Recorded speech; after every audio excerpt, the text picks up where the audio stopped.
We were on chapter paragraphs. We have translated its paragraph number 1, 2, 5 and 7. Today we are going to translate its paragraph number 3 and 4. Let's start with paragraph number 3. एक दफ़ा का जिक्र है, एक गीदड़ एक दरिया के किनारे रहता था.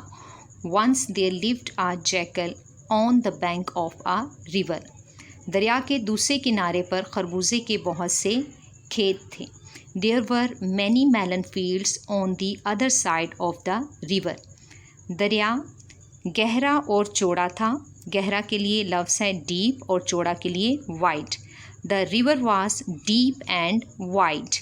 गीदड़ जी भरकर खाना चाहता था.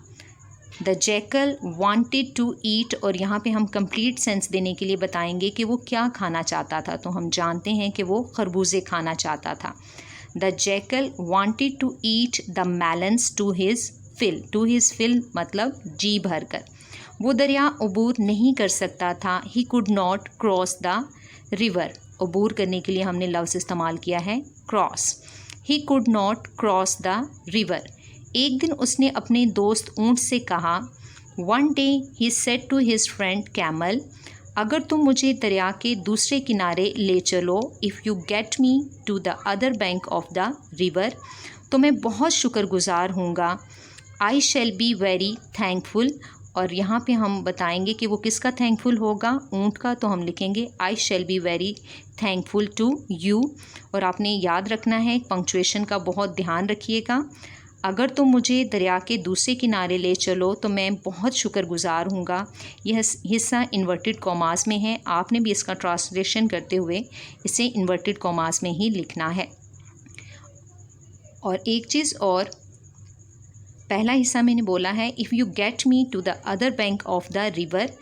अब चूँकि कंजंक्शन मेरे पहले वाले क्लॉज में आ चुका है, लिहाजा पहली क्लॉज को दूसरी क्लॉज से अलग करने के लिए मैं दरमियान में कॉमा इंसर्ट करूँगी. यानी पहले लिखा जाएगा if you get me to the other bank of the river comma I shall be very thankful to you.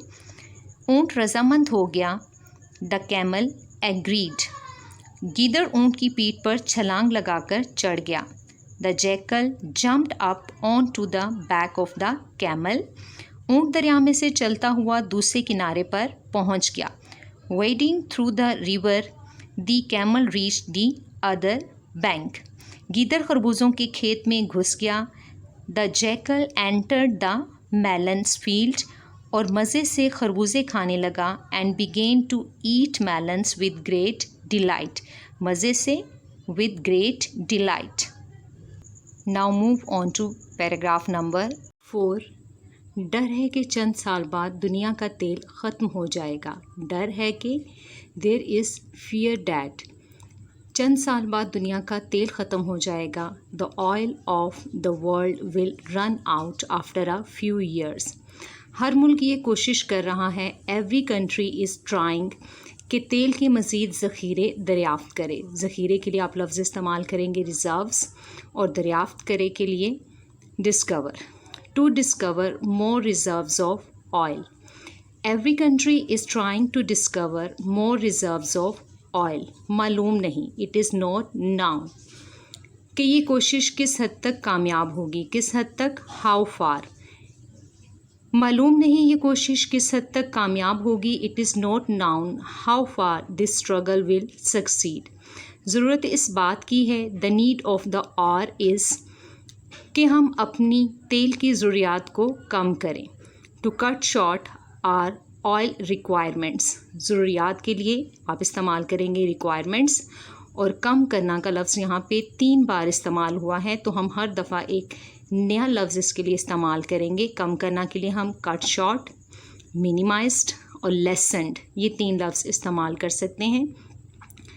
ज़रूरत इस बात की है कि हम अपनी तेल की ज़रूरियात को कम करें. The need of the hour is to cut short our oil requirements. सनत व ज़राअत में तेल की खपत को कम नहीं किया जा सकता. सनत के लिए इंडस्ट्री, ज़राअत के लिए एग्रीकल्चर. खपत को उर्दू में हम कहते हैं इस्तेमाल, इसके लिए हम यूज़ करेंगे कंसप्शन.